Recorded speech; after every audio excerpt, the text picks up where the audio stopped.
আমি রক্তকরবী করতে চাই।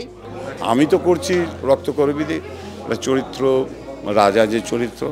আমার যে কোনো আমি থিয়েটার সম্পর্কে ভীষণ আমার আগ্রহ। আমি এর রক্তকরবী করছেন, চৈতি ঘোষাল করছেন, এই সব মিলিয়ে এটার আগ্রহ অনেক অংশে বেড়ে গেছে। খুব ভালো লাগছে, কারণ এটা নতুন করে তার একটা অবিনির্মাণ হচ্ছে। নমস্কার, ইটস মাজ্জা বাংলায় আপনাদের সবাইকে স্বাগত।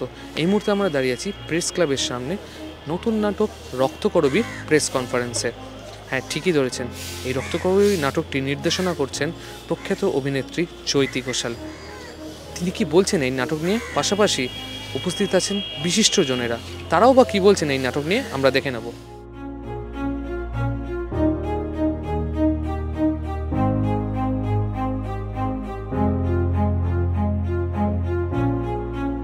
কঠিন বিষয়টা আমি নিজে ওটা নির্বাচন করেছি।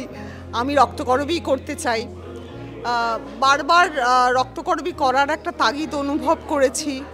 মনে হয়েছে রক্তকরবী সবসময় মানে আবার নির্মাণ করা দরকার।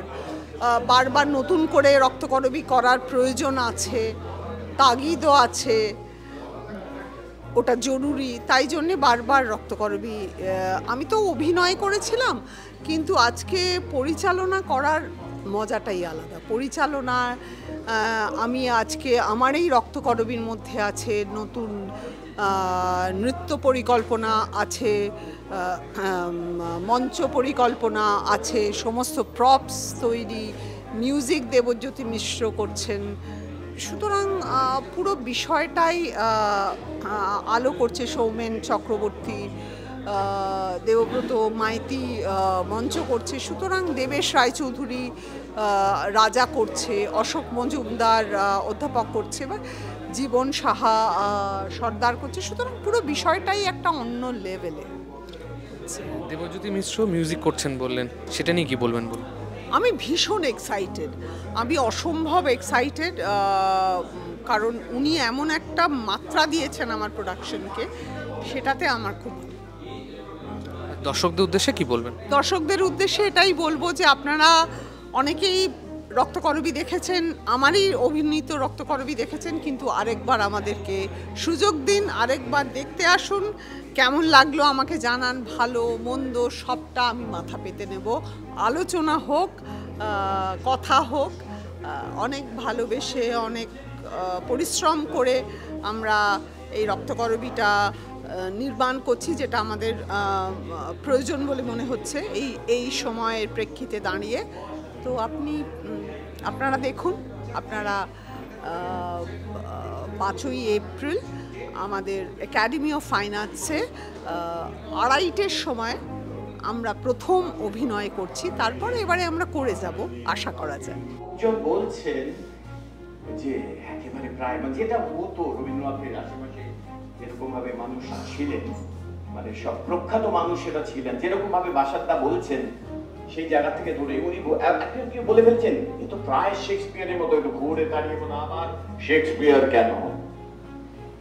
এই মানে আবার শেক্সপিয়ার, সবাই তোমরা শেক্সপিয়ার এটা বলো তোমরা।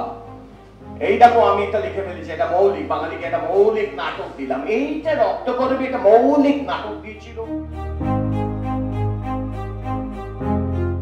আমি তো করছি রক্তকরবীদের চরিত্র, রাজা যে চরিত্র,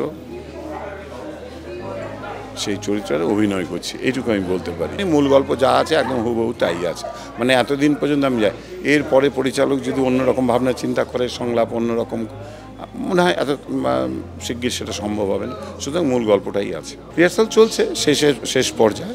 এবার টেকনিক্যাল রিহার্সালগুলো হবে, স্টেজে গিয়ে লাইট সেট, মেকআপ, রিকুইশন নিয়ে, সবটা নিয়ে, মিউজিক সব নিয়ে একদম ফাইনাল রিহার্সাল হবে। আমরা এই মুহূর্তে দাঁড়িয়ে রয়েছি প্রেস ক্লাবের ভেতরে। এইখানেই পোস্টার লঞ্চ হচ্ছে এই নতুন নাটক রক্তকরবীর।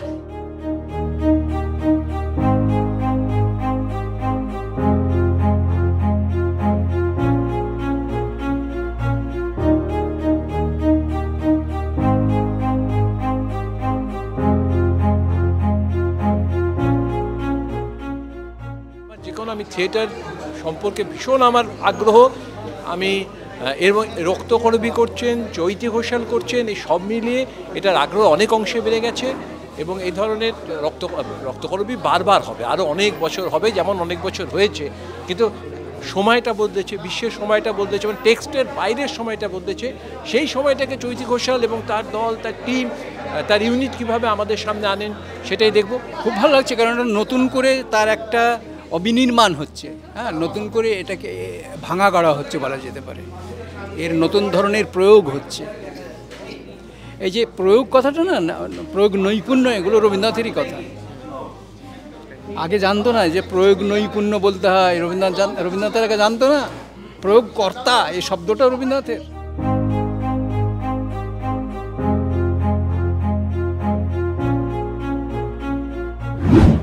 আপনারা দেখে নিলেন এই রক্তকরবী নাটক নিয়ে কে কী বললেন। আগামী 5ই এপ্রিল একাডেমি অফ ফাইন আর্টসে মঞ্চস্থ হবে রক্তকরবী।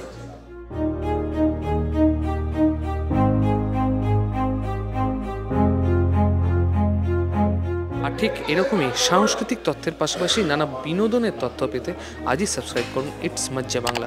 পাশাপাশি আমাদের ওয়েবসাইটেও কিন্তু চোখ রাখতে বলবেন না। আমাদের সঙ্গে থাকুন, দেখতে থাকুন ইটস মজ্জা বাংলা, বিনোদনে নতুন মজা।